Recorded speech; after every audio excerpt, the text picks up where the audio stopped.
많은 지원, ESG 자기들이 하라고 해놓고 어디까지가 뭐 ESG고.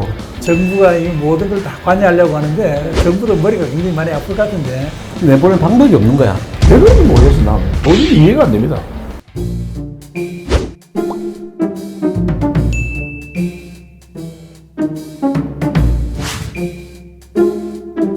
OX 퀴즈로 한번 시작을 해볼게요.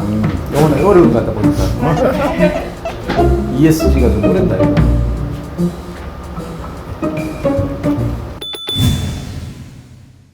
하나, 둘, 셋. 저희는 이제 분기별로 경영 성과도 발표하고 또 복지 문제 뭐 이런 부분들도 사실은 굉장히 저는 공유를 많이 하고 있거든요.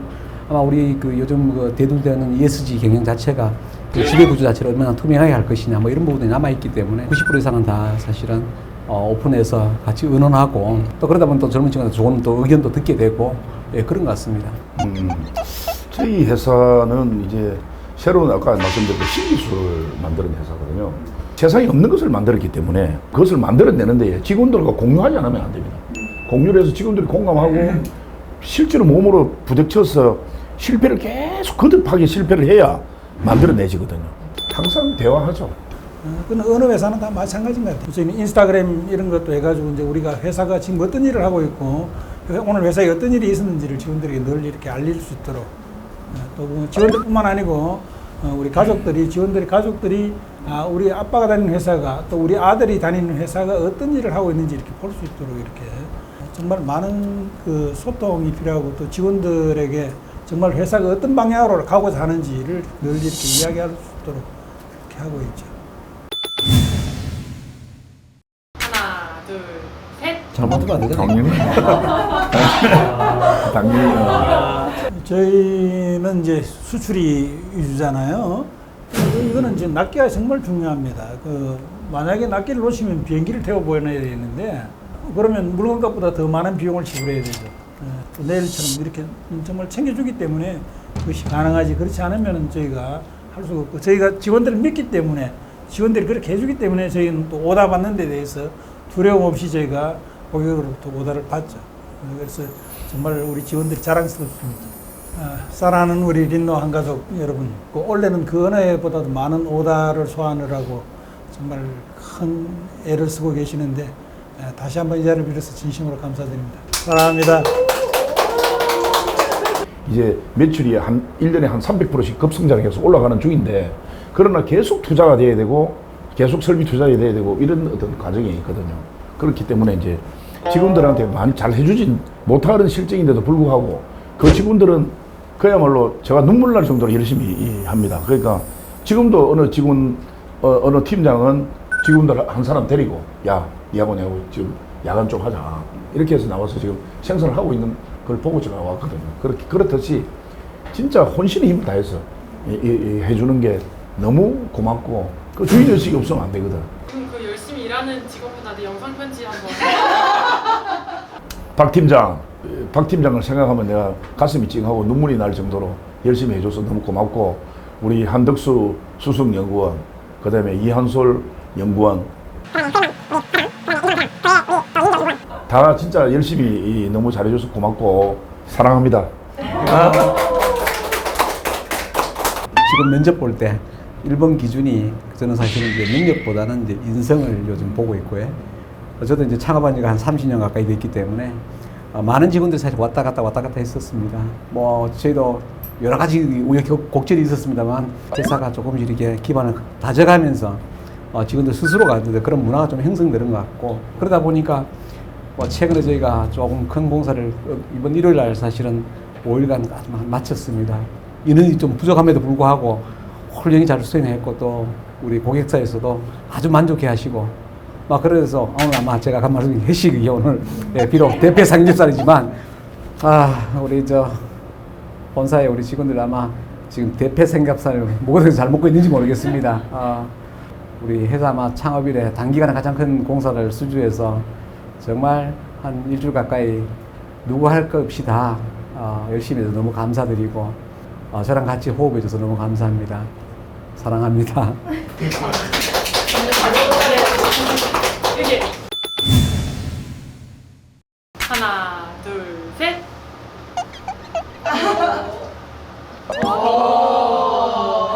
작은 기업이 그 ESG를 하기에는 현실적으로 좀 힘든 것 같습니다. 중소기업에서 감당하기에 어려운 부분이 있는 것 같고 지배 구조적인 문제에 있어서도 우리가 좀 이익이 나면 또 투자할 것도 많고 해서 직원들의 좀 분배도 좀 적은 것 같고 해서 너무너무 골치가 아픕니다. 그리고 방향 자체도 어떻게 가야 될지도 사실은 고민스럽고요. 저는 이제 기술을 개발하면서 ESG를 염두에 두고 개발한 건 아니지만 개발된 기술 자체가 ESG가 이미 ES가 이미 이제 이루어졌다고 이렇게 보면 될 것 같습니다. 환경적으로 보면 용융 아이언 도금에서 세라믹 전기 아이언 도금으로 바뀌는 이 자체가 탄소 배출을 줄여버렸거든요. 그러니까 환경적으로는 굉장히 월등하게 올라갔다 이렇게 봐집니다. 그리고 이제 S 소셜 부분에는 현재 여태까지 써왔던 아이언 한 60% 줄여도 이 산업에 더 효과적인 기술을 개발했으니까 거기에 충분히 우리는 기여를 했다 이런 생각을 해서 ES까지는 됐고 마지막에 지배구조 그건 뭐 계속 추진하고 있는 중인데 그래서 대표님보다는 조금 덜 골치 아픈 것 같습니다. 그렇습니다. 저희는 뭐 정말 우리가 할 수 있는 것부터 하자라고 해서 아주 작은 것부터 이렇게 하기 시작했어요. 뭐 간단하게 회사 안에 어떤 종이컵 없애는 것부터 시작해서 텀블러를 사용한다든지 이런 것부터 시작해서 공장 지붕에 태양광을 올린다든지 뭐 이미 유럽은 규제가 들어가기 시작했고 미국도 조만간에 그런 것이 이제 따르지 않겠냐. 그래서 선제적으로 저희는 그런 부분들에 대해서 이렇게 스텝 바이 스텝 이렇게 하나씩 하나씩 준비를 해가고 있습니다. 자, 우리 따라서 짜네.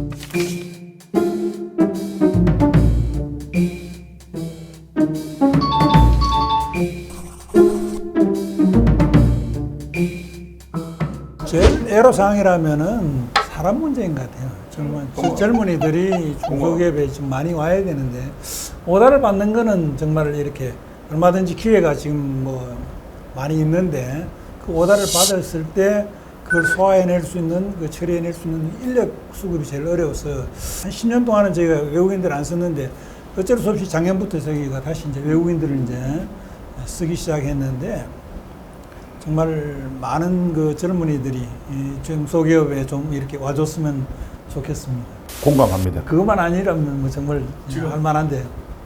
지금 저희 회사는 일거리가 마당에 산적해 있습니다. 계속 공고 내고 면담하고 면접해도 오질 않습니다. 왜 그런지 모르겠어. 나 도저히 이해가 안 됩니다. 공고를 내 있는 상태인데도 사실 오지 않는 게 사실 가장 큰 문제 같고 그 금리가 오름으로 인해서 사실 뭐 기업하면서 대출 안 받고는 사업할 수가 없기 때문에 저희 같은 경우도 뭐 거의 뭐 배 이상 이렇게 인상되면서 거기에 따르는 부담이 사실 굉장히 큰 부분이 있습니다. 뭐 시에서 이렇게 정책 자금을 좀 지원하고 있습니다만 통상 보면 이제 전반기에 대부분 소진돼 버리고 후반기에는 쓸 수가 없습니다. 정부나 지자체 차원에서 좀 이렇게 적극적으로 좀 도와주셨으면 좋겠다라는 생각을 좀 많이 하고 항상 어떤 재무 구조, 영업이익이 얼마냐, 뭐 매출이 얼마냐 이것만 따지고 있거든요. 지금 우리가 오늘 주제가 ESG 경영인데 ESG 경영을 잘하는 업체는 비재무 구조에 대한 평가를 높이 할 수 있는 일이거든. 대출을 해주기 위한 평가를 할 때 재무 구조만 꼭 따지지 말고 비재무 구조도 따져서 기업 평가를 해주면 좋겠다. 창업을 해서 올라가는 회사는 매출이 있을 수가 없거든. 새로운 기술을 개발을 해서 가기 때문에 매출은 없고 앞으로 희망은 있고 투자를 해야 다른 또 일이 커나가는데 매출이 얼마냐, 영업이익이 얼마냐, 뭐 있을 수 있겠습니까? 그게 있을 수 없거든 처음에 초창기는. 근데 앞으로 클 수 있는 비재무적 구조를 봐서 이 회사는 앞으로 괜찮겠다 하는 것을 보고 좀 평가를 해서 대출도 해주고 지원을 해줘라. 제가 봤을 땐 그런 것 같습니다. 저희가 주 52시간 묶여 있으니까 실제로 이 직원은 기능공은 사실 52시간 사실 편법으로 할 수밖에 없어요. 환경이. 젊은 친구는 안 할랍니다. 정시 출근, 정시 퇴근, 저녁 있는 삶, 뭐 이렇게 되니까. 그죠? 그리고 월급날 되면 내 돈은 왜 이리 적지? 그죠? 정부가 이 모든 걸 다 관여하려고 하는데 정부도 머리가 굉장히 많이 아플 것 같은데 그런 부분들은 좀 기업인데 좀 맡겨갖고 자율적으로 좀 할 수 있도록 해주면은 참 좋겠다는 생각이 들어요. 그리고 또 뭐 말 나온 김에 하나 더 말씀을 드리면 채용하는 순간에 내보낼 수가 없지 않습니까? 그래, 그것도 문제죠. 제가 일전에 그 노동부에 가서도 그런 말씀을 드린 적이 있습니다. 기업도 오픈을 하듯이 그 근로자들도 A 업체 때 B 업체, B에서 C로 갔을 때 그 이력을 우리가 좀 볼 수 있도록 좀 달라. 예를 들어서 산재 사고가 났는데 그걸 숨기고 와서 또 여기서 또 아프다고 해서 또 산재를 또 타고 이런 경우는 사실은 정말 미친 겁니다. 이거는 내보낼 방법이 없는 거야. 그 책임은 고스란히 사실은 그 기업이 책임져야 되거든요. 나갈 때까지. 작은 기업에서 그걸 어떻게 감당합니까? 내보내지도 못하고. 국가는 모든 것을 근로자편에 서서 이야기하고. 지금 뭐 환경이 굉장히 지금 나빠지고 있잖아요. 기업들도 거기에 맞게 이렇게 대응하지 않으면은 존재할 수 없다는 생각이죠. 그래서 솔선수범해서 ESG 경영을 해야 된다라고 저는 생각을 하고 있고. 뭐 기업의 어떤 사이즈 맞게끔 사실은 거기에 대응해서 차근차근 이렇게 밟아가야 된다고 저는 생각하고, 그리고 그걸 하지 않으면 언젠가는 이게 기업이 생존할 수 없는 그런 환경이라고 저는 생각을 하고 있어서 골치 아프지만 조금씩은 저 체행에 맞게끔은 갖춰가야겠다고 생각을 가지고 준비를 하고 있습니다. 저는 이제 우리 기업도 그렇지만 국가 전체가 ESG를 경영을 해야 된다 이런 생각을 합니다. 좋은 기술을 가서 소개를 하면 정부에서 어떻게 하는지 압니까? 그냥 안 바꿔줍니다. 좋은 기술을 알면서도 그 절차가 굉장히 복잡합니다. 비교 테스트를 해서 빨리 이때 바꿔주면 되는데 그것을 어떤 R&D를 해야 되고 또 R&D 하는데 몇 년을 가야 되고 그 다음에 또 시범 설치해서 몇 년 가야 되고 시범 설치는 또 학교들이 이제 그래 하면 3년 내지 5년 정도 걸려요. 환경적으로 보면 ES 경영을 위해서 바꿔야 될 제도들이 엄청나게 많거든요. 그럼 정부에서 문제 하면 이거지. 우리도가 빨리 정부가 앞장서면 기업이 따라가는 거죠. 지구에 존속하는 모든 인류가 나가야 될 길이다. ESG 경영에서의 걸림돌이 뭐냐 하면 ESG에 대한 어떤 제품을 하나 만들었다. 아주 환경적인 어떤 제품을, 얘보다 좋은 환경적인 제품을 하나 만들었다 칩시다. 이 좋은 제품을 소비자들이 사줘야 기업은 유지가 되고 이 ESG가 계속 갈 수가 있거든요. 그러니까 이거 ESG는 내 혼자 잘해서 되는 일이 아닌 것 같아요. 뭔가 만들어지면 그 사회에서 이것을 끊임없이 이용하도록 해줘야 되고 제도적으로도 그렇게 돼야 되는 거지. 더불어 돼야 된다. 더불어. 그게 이제 지금 안 되는 거야. 지금. 이런 걸 보면서 정말 우리가 이게 앞으로 정말 가야 될 길이 참 까마득하구나 이런 생각 많이 하는데, 글쎄요, 그 걸림돌이 곳곳 도처에 다 걸림돌인 것 같아요. 사실 ESG에 대한 용어 자체가 나온 지 좀 됐지만 어디까지가 ESG고 저부터 시작해서 어떤 저희 직원들, 구성원들 전체가 거기에 대한 인식 자체가 이해도가 좀 많이 떨어진다고 보기 때문에 실질적으로 중소기업에서 이걸 이렇게 직원들 전체가 이해하기는 아직까지 부족하지 않는가. 할 말이 많다. 자, 예를 들어서 지금 도로에 나가 보면 중앙분리대 가에 전부 다 가드레일입니다. 가드레일. 그 가드레일이 제가 이야기하는 용융 아연 도움으로 되어 있습니다. 아까 이야기한 에너지도 많이 들어가고 아연도 두껍게 해야 되고 이런 환경적으로 문제 있는 그거를 쓰고 있거든. 기준만 바꾸면 바로 ESG 경영이 되는데 그걸 누가 해줘야 되느냐 하면 정부에서 해줘야 됩니다. 그것을 우리가 중소기업에서 좋은 기술을 개발해서 그 국토교통부에 노크를 하면 노코멘트입니다. 완전히 많은 지원, ESG 자기들이 하라고 해놓고 중소기업에서 하려고 하는데 절대 지원 안 합니다. 공무원들이 적극적으로 ESG에 좋은 기술이구나. 그러면 빨리 제도를 바꾸고 규정을 바꾸고 나가는 그렇게 해야 되는데 그렇게 하지 않습니다.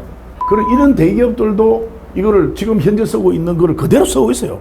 지금 쓰고 있는데 그거를 바꾸면 자기들 회사의 ESG 경영이 자동적으로 되고 이제 국가적으로도 좋고 원가도 절감되고 하는데도 불구하고 그거를 바꾸려고 하면 엄청난 어려운 절차를 거쳐야 되는 게 현실입니다, 사실은. 지금까지 해왔던 관습이 1,000만 원 했던 것을 1,000만 원 해야 되는 거지 왜 이게 3,000만 원 가느냐. 뒤에 보이지 않는 부분들은 안 본다는 겁니다.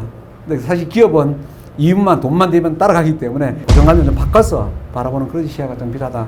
이야기합니다. 좋은 건 사장님 좋은 건 알겠는데요. 누가 깊게 좀 흔들어주면 저 할게요. 제가 깊게 흔들기 어렵다.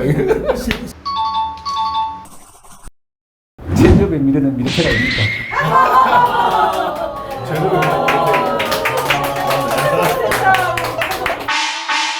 처음에 서두에 말씀드린 것처럼 인류가 존재하는 한은 제조업은 분명히 따라갈 수밖에 없는 거고, 그죠? 단지 생산량을 생산하는 방법이 달라지고 기술이 다르고, 그죠? 어떤 뭐 이런 패턴의 변화가 있을 뿐이고, 특히 이제 울산에 있는 제조업의 미래라는 것은 자동차, 조선, 화학에서 좀 벗어나서 요즘 뭐 2차 전지라든지 이런 부분들도 많이 유치하려고 노력하시고 계시기 때문에 좀 더 나은 어떤 우리 울산의 환경이 됐으면 좋겠다는 생각입니다. 지금 이제 우리가 모든 세상이 4차 산업, IT 뭐 이런 쪽으로 지금 키워드가 맞춰지고 가고 있지 않습니까? 모든 산업이 앞으로 제조업으로 다 돌아오게 돼 있다. 우리 회사에서 추구하고 있는 어떤 도금하는 설비에 IT와 메타버스 이런 것을 도입을 하고 있습니다. 이제 완전히 이루어지면 그 4차 산업으로 쫓아갔던 친구들이 다시 캠프를 찾아온다. 그게 이제 제조업 미래다. 이미 그 선진국들을 이렇게 보면 알 수 있잖아요. 미국이 그만큼 IT니 반도체니 바이오니 뭐 하다가 결국은 다 지금 공장들 다시 미국에 와서 지으라는 얘기는 제조업이 없이는 안 된다는 거죠. 정말 제조업이 힘들고 어렵고 하다 하더라도 반드시 이 제조업은 그 꽃을 피우게 될 거다. 제조업의 앞날은 굉장히 밝다. 참 제가 말씀을 드리면 두 분 대표님 참 존경스럽습니다. 누가 이야기를 합디다. 그 제조업의 대표들은 애국자다. 저는 제가 가지고 있었던 젊음, 열정, 에너지 다 쏟아부어서 가고 있거든요. 어떤 자부심을 가지고 하고 있는데 역시 대표님 마찬가지 아니겠습니까? 그래서 진짜 존경스럽고 고생 많으십니다. 그동안에 그 가슴 속에 하고 싶은 얘기들이 정말 많이 갖고 있었잖아요. 이렇게 공감하는 이런 대화를 나눌 수 있다는 것에 대해서 정말 좋은 시간이었던 것 같습니다. 앞으로 뭐 자주 이렇게 만나서 또 소주도 한잔씩 하면서 뭐 고충도 이야기해보고 또 이런 희로애를 같이 한번 나눴으면 좋겠습니다. 하여튼 오늘 너무 즐거운 자리였습니다. 네. 95년도에 11년도 창업을 해서 94년 그러면은 캠프 대표님이 어쨌든 제조업이 유해다! 아,